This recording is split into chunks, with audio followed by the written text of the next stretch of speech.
माना तुम्हें दुख दर्द दिया साड़ की तरह, अब बना हूँ गाय मुझे देख लीजिए। दाग लगे कपड़ों को धोबी है ले गया, गांधी वाला खद्दर अब बेदाग लीजिए। घूमे हैंडलवा तो बड़ा डर लागे, कभी नहीं बैठूंगा साइकिल पे आगे।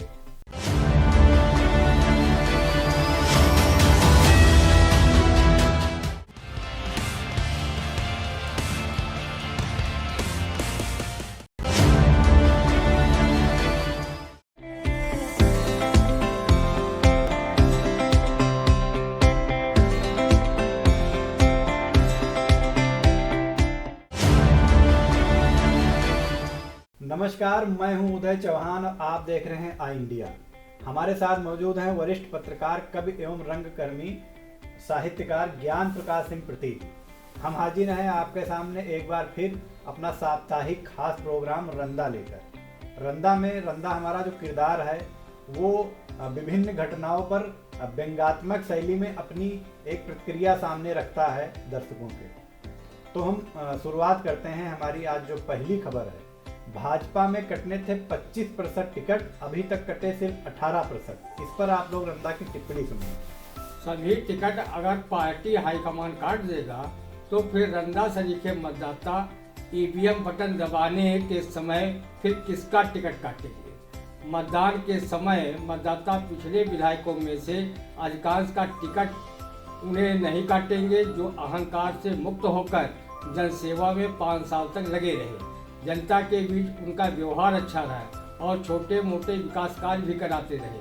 उन विधायकों का टिकट हाईकमान ने काटा हो या न काटा हो, उन्हें रंदा सरीखे मतदाता वोट के नाम पर दूर से ही प्रणाम करेंगे। जो कमीशन खोरी कर सिर्फ अपना व अपने दलाल मित्रों का भला किया है और सत्ता मद में चूर होकर वो मतदाताओं को भले नादान समझते हों, किंतु अब मतदाता उनको ईवीएम के जरिए जवाब देकर विधानसभा जाने से रोकने में रोड़ा अटकाएगा। वो मतदाता अब अहंकारी प्रत्याशियों को देखकर फिल्मी नगमा गाने लगे हैं। सबसे बड़ा नादान वही है जो समझे नादान हमें, कौन कौन कितने पानी में सबकी है पहचान। बिल्कुल, ये सकारात्मक और सटीक टिप्पणी है, क्योंकि देखने में भी यही आ रहा है, जैसा कि रुझान मिल रहे हैं कि इस बार मतदाता जो है वो प्रत्याशियों का चेहरा देख करके वोट करने के मूड में है। पिछली बार जो एक लहर आई थी वो लहर इस बार दिखाई नहीं दे रही। फिलहाल हम आगे बढ़ते हैं। मुख्यमंत्री योगी आदित्यनाथ ने कहा कि माफिया से मुक्त जमीन पर बनेंगे गरीबों के महल। इस पर रंदा क्या टिप्पणी करता है? रंदा इसे चुनावी जुमला माने या गरीबों पर इमोशनल अत्याचार। रंदा ने द्वापर युग में गरीब सुदामा के झोपड़ी से महल बनने की कथा जरूर कथावाचकों से सुनी थी कि सुदामा का झोपड़ी से महल भगवान श्री कृष्ण की कृपा से बन गया था। रंदा ने हमेशा गरीबों को झुग्गी झोपड़ी, खपरेलों व कच्चे मकानों में निवास करते देखा है। जब से सरकार पक्की कॉलोनियां बनाकर दे रही, तब से वो गरीबों को कॉलोनियों में रहते देखा है, पर किसी गरीब को महलों में निवास करते हुए नहीं देखा है। और ना अभी तक कोई सरकार गरीबों को महल ही उपलब्ध करा पाई है। हाँ, गरीबों के वोट से जीते सांसद विधायकों के जरूर अपने महल खड़े कर लिए हैं। योगी जी, आप कहते हैं तो रंदा माने लेता है कि हो सकता है आप अपनी तपोशक्ति से उस प्रकार महल बनाकर तैयार कर दे, जैसे भगवान विश्वकर्मा ने द्वारिकापुरी और लंका के महलों का निर्माण किया था। बाबा जी, जब गरीबों को माफिया की भूमि महल बनाकर देना तो रंदा को न भुला देना, क्योंकि वो भी गरीब के साथ बदनसीब होने की डिग्री अपने पास रखता है। जब वो महल में रहेगा तो अपने को राजा महाराजा समझेगा और सोते जागते आपको दुआएं देगा।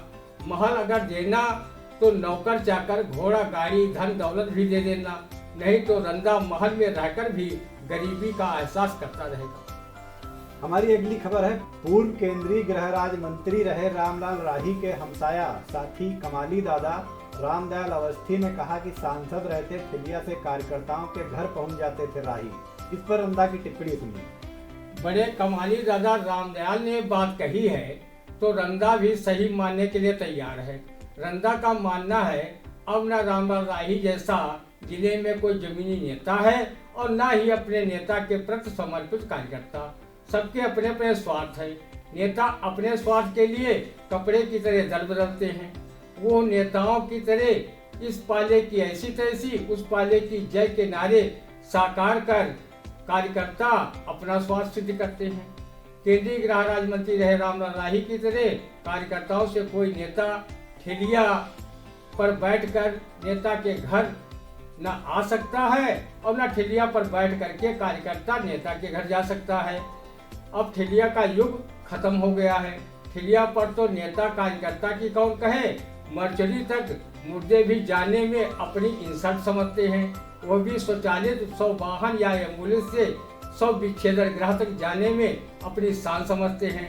अब ठेकेदार, दलाल, छुटभैया अपराधी नेताओं के मुख्य कार्यकर्ता होते हैं, जो अनाप शनाप कमाई कर नेताओं के आवास पर लग्जरी गाड़ियों से आते हैं और नेताजी लग्जरी गाड़ियों के काफिले के साथ कार्यकर्ताओं के वहाँ कार्यक्रम में शामिल होते हैं।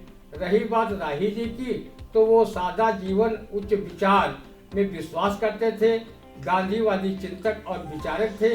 वो आखिरी समय तक अपनी पुरानी एम्बेसडर कार से चलते थे। वो जनहित में सीवर समस्या को लेकर कई घंटों तक गंदे पानी में भी बैठे रहे थे। वो आज जीवित न होने के बाद भी जनता के मध्य अमर प्राण बने हुए हैं और बहुत से नेता जीवित होने के बाद भी जनता में इतिहास पुरुष की भांति दिखाई पड़ रहे हैं। रंदा का लेखक भी उनकी जनसेवा, सादगी व उच्च विचारों से काफी प्रभावित था और उसने बहुत कुछ उनसे सीखा भी। बिल्कुल, स्वर्गीय रामलाल राही के साथ ही एक युग का अंत हुआ सीतापुर के। उनका व्यक्तित्व वाकई में सराहनीय और प्रेरणास्पद है। हम आगे बढ़ते हैं। चुनाव में फूल मालाओं से नेताओं का स्वागत करना पड़ेगा महंगा। 100 रुपए में गेंदा तथा 300 रुपए किलो में मिल रहा गुलाब का फूल। इस पर रंदा की टिप्पणी आप सुनिए। रंदा नेताओं का स्वागत जरूर करेगा, क्योंकि वो 5 वर्ष के बाद अपना दर्शन देने के लिए मतदाताओं के बीच में आ रहे हैं। अगर गेंदा गुलाब महंगा हुआ तो भी उनके स्वागत में रंदा जलकुंभी का फूल और गोभी के फूल का माला बनाकर उनके गले में पहनाएगा।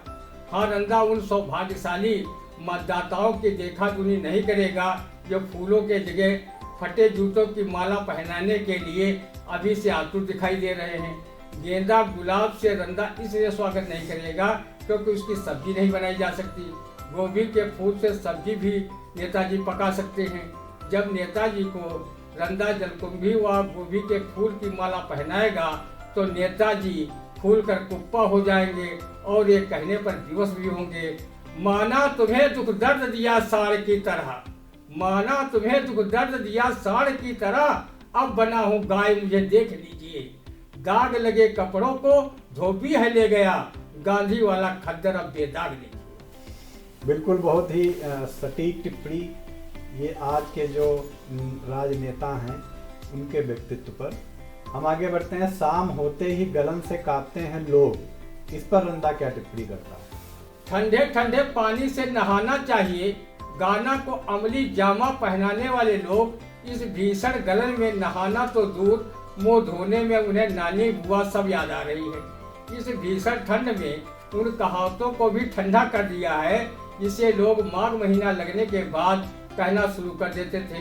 जब लगी माघ की पाँचे तब बुल डिगरिया नाचे, अर्थात जब माघ मास की पंचमी तिथि लगने के बाद बुजुर्ग महिलाएं घूमने टहलने लगती थी तो कुछ लोग एक कहावत कहते थे, आधे मागे कंबर कांधे, की कहावत को भी ये गलन झूठी कर देगी। हाँ, राजनीतिज्ञों को भीषण ठंड में भी सियासी गर्मी महसूस हो रही है। जी, हमारी अगली खबर है। केंद्र सरकार ने दिशा निर्देश जारी कर कहा कि 5 साल से कम उम्र के बच्चों को न लगाएं मास्क। इस पर रंदा की टिप्पणी आप सुनिए। सही फरमाया आपने।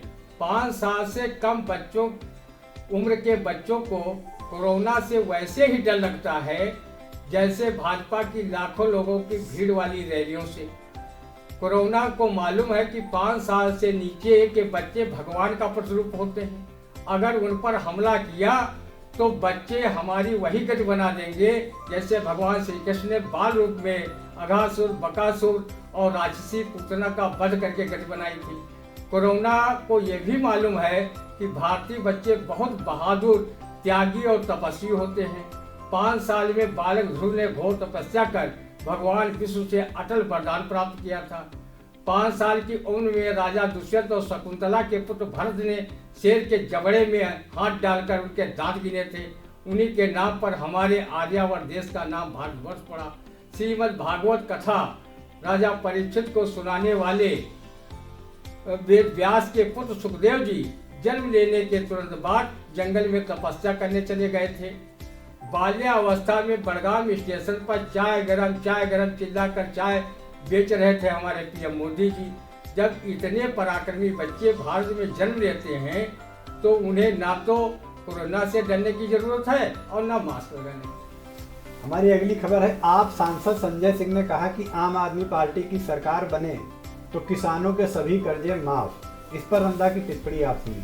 सांसद संजय सिंह जी, जिन किसानों ने अभी तक कर्ज नहीं लिया है उनका आप क्या माफ करेंगे? रंदा कर्ज माफी के लिए क्या आप बैंक से कर्ज लेकर छर्रे उड़ा ले, उसे भी आपकी सरकार बनने पर माफ करेंगे? या रंदा को पाई बैंक में वापस करनी पड़ेगी? चुनावी मौसम में सभी दल कुछ न कुछ माफ कर रहे हैं। कोई बिजली बिल माफ कर रहा है, कोई कर्ज माफ कर रहा है, कोई टैक्स घटा रहा है। रंदा जैसे किसानों की पौबारा है। मोदी योगी फ्री में राशन खिला रहे हैं, 6000 किसान सम्मान निधि भी दे रहे हैं। रंदा सरीखे किसान की फसल चाहे सब जानवर चट कर जाएं, कोई फर्क नहीं पड़ता। उसकी 20 उंगली घी में तथा खोपड़ी कढ़ाई में तल रही है। रंदा की चुनाव में चांदी है। प्रलोभन देने वाली पार्टियों को रंदा अब वोट नहीं देगा, उसका वोट अब नोटा में पक्का है। जी, ये टिप्पणी यथार्थ है। इस समय जो चुनावी सीजन चल रहा है तकरीबन हर पार्टियां फ्री ये फ्री वो फ्री इसी का राग अलाप रही हैं। जो जनता के जमीनी मुद्दे हैं वो नेताओं की जुबान से गायब हैं। फिलहाल हम आगे बढ़ते हैं। प्रसपा का चुनाव चिन्ह चाबी छिनी, मिला स्टूल। शिवपाल सिंह यादव ने की साइकिल चुनाव चिन्ह से लड़ने की घोषणा। इस पर रंदा की टिप्पणी सुनिए। मंत्री पद की कुर्सी चाहत रखने वाले प्रसपा अध्यक्ष शिवपाल सिंह भला स्टूल पर कैसे बैठ सकते हैं? स्टूल पर तो उनकी विरोधी पार्टी भाजपा के डिप्टी सीएम केशव प्रसाद मौर्य को पार्टी के बड़े नेताओं की मौजूदगी में बैठाया जाता है। चुनाव आयोग को लगा होगा कि प्रसपा के लिए अभी तक लखनऊ व दिल्ली दूर है, इसलिए उन्हें चाबी की क्या आवश्यकता। चाबी तो ताला खोलने के काम आती है। 27 ताला प्रसपा के खोलने के आसार भी नहीं, इसलिए उन्हें चुनाव चिन्ह स्टूल दिया कि वो इस पर बैठकर सत्ता पाने का इंतजार करें। रही बात शिवपाल सिंह यादव के साइकिल पर सवार होने की, तो रंदा बस इतना कह सकता है कि शिवपाल सिंह की वही दशा है जो दशा जहाज के पंछी की होती है। किसी कवि ने कहा है कि जैसे उड़ी जहाज का पंछी पुनः जहाज पे आवे। साइकिल चुनाव चिन्ह से लड़ो, तुम्हें रोका किसने है? तुम्हारे भाई भतीजे की साइकिल है, जितना मन हो चलाओ। प्रदूषण मुक्त सवारी है, साइकिल तो परिवारी है। रंदा ने जब से ये गाना सुना है तब से वो साइकिल पर बैठना तो दूर, साइकिल देखकर उसकी हवा छूमंतर होने लगती है। घूमे हैंडलवा तो बड़ा डर लागे, कभी नहीं बैठूंगा साइकिल पे आगे। जी, बहुत ही सकारात्मक टिप्पणी। हमारी अगली खबर है, अब्दुल्ला के बाद आजम खां भी हो सकते हैं रिहा। ये चर्चाएं अब्दुल्ला खान के, जो आजम खान के बेटे हैं, उनके सीतापुर जेल से रिहा होने के बाद एकाएक तेज हो गए हैं। इस पर रंदा की आप टिप्पणी सुनिए।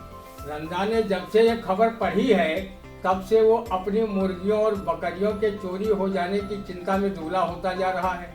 रंदा उन अधिकारियों से आजम खां से मुर्गियां व बकरियां बचाने की गुहार लगा रहा है, जिन अधिकारियों ने पूर्व कैबिनेट मंत्री आजम खां पर मुर्गी बकरी चोरी करने का आरोप लगाकर सीतापुर जेल का मेहमान बनाया था। रामपुर पुलिस वैसे ही अपराधियों से ज्यादा पशुओं की सुरक्षा व उनके खो जाने पर ढूंढने में अपनी पूरी ऊर्जा का इस्तेमाल करती है। समय समय की बात है कि यही रामपुर पुलिस कभी आजम भाई की गुमशुदा भैंसों की तलाश में गांव गली कस्बा की धूल फाक रही थी। आज वही पुलिस वाले आजम खां पर मुर्गी बकरी चोरी करने के इल्जाम पर उन्हें जेल की हवा खिला रहे हैं। इसी को कहते हैं कभी नाव लड़ी पर तो कभी लड़ी पर नाव होती। जी बिल्कुल दुरुस्त फरमाया रंदा ने। हमारी अगली खबर है, पीएम मोदी ने कहा अपने सपनों को लोकल ना रखें, ग्लोबल बनाएं। इस पर रंदा की टिप्पणी आप सुनिए। पीएम साहब, आपकी सरकार की अच्छी व्यवस्था के चलते रंदा बेरोजगारी का सुख भोग रहा है। वो काम न काज का, वो दुश्मन आपके फ्री फोकट के अनाज का है। आज रंदा आज तक मारे सुख के नहीं जान पाया है कि वो जो सपने देख रहा था वो सभी लोकल थे या ग्लोबल। अब आप रंदा पर मंत्र फेंकिए कि वो लोकल सपना देखना बंद कर, जब भी देखे वो ग्लोबल सपना ही देखे। रंदा सपने में अपने भूख प्यार रहन सहन शिक्षा स्वास्थ्य को अब लोकल सपने में नहीं देखेगा। अगर उसे भूख लगने का सपना आएगा तो सूडान देश की भूखमरी के सपने को देखेगा। प्यास लगेगी तो सहारा मरुस्थल को ग्लोबल सपने में देखेगा। रहन सहन का सपना आएगा तो स्विट्जरलैंड का देखेगा। कोरोना से पीड़ित होगा तो अमेरिका में हुई भारी मौतों का सपना देखेगा। सपना प्रधानमंत्री जी अब ग्लोबल ही देखेगा। अगर सांस भी लेगा तो उसकी ठंडी हवा का सपना मक्का मदीने का देखेगा। अब खाना पीना सोना सब ग्लोबल सपने पर ही रंदा केंद्रित करेगा, और ऐसा न कर पाया तो आपकी घोषणा को जरूर चरितार्थ करेगा जिसमें आपने कहा था, मैं फकीर हूँ, झोला उठाऊंगा और चल दूंगा। शायद पीएम का ये सपना ग्लोबल ही था कि विदेशों में जमा काला धन वापस लाकर सबके खातों में 15-15 लाख रुपए डालूंगा। रंदा आज तक उनका ये ग्लोबल सपना को अपना आदर्श मानकर लोकल सपने से तौबा कर लिया है। वो पराये बाप की कसम जब भी सपना देखेगा तो ग्लोबल ही। जी हमारी अगली खबर है, प्रसपा अध्यक्ष शिवपाल सिंह यादव ने कहा कि भाजपा का उखाड़ना है तंबू, अखिलेश को बनाना है सीएम। इस पर रंदा की टिप्पणी सुनिए। आप कोताही क्यों बरतेंगे? शिवपाल जी, योगी जी का भी तंबू और बम्बू ज्यादा कमजोर नहीं है, इसलिए आपके तंबू उखाड़ने वाले बयान से बेपरवाह योगी बाबा ये फिल्मी नगमा की तर्ज पर कीर्तन अपने भगव मंडली के साथ गा रहे हैं। हम तो तंबू में बम्बू लगाए बैठे।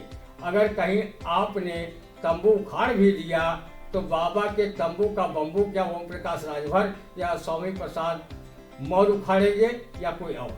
जी हमारी अगली खबर है, किसान नेता राकेश टिकैत ने कहा कि लखीमपुर घटना में टेनी का इस्तीफा न देना दुखद। इस पर रंदा क्या कहता है आपको? आदरणीय टिकैत जी, टेनी का इस्तीफा आपके लिए व किसानों के लिए भले दुखद हो, पर केंद्र सरकार को अपने एक वर्ग के वोट के लिए सुखद है। टेनी सत्ता की मलाई छोड़कर आ बैल मुझे मार की कहावत को क्यों स्वीकार करें? जब किसान आंदोलन के दौरान 700 से अधिक किसान राम को प्यारे हो गए, तब प्रधानमंत्री व कृषि मंत्री ने इस्तीफा देना तो दूर, संसद में संवेदना व्यक्त करने के लिए 2 शब्द भी नहीं कहे थे। तो उनका प्यारा दुलारा लाडला गृह राज्य मंत्री टेनी क्यों इस्तीफा दे? वहाँ तो 8 लोग ही मौत के मुंह में समाये थे।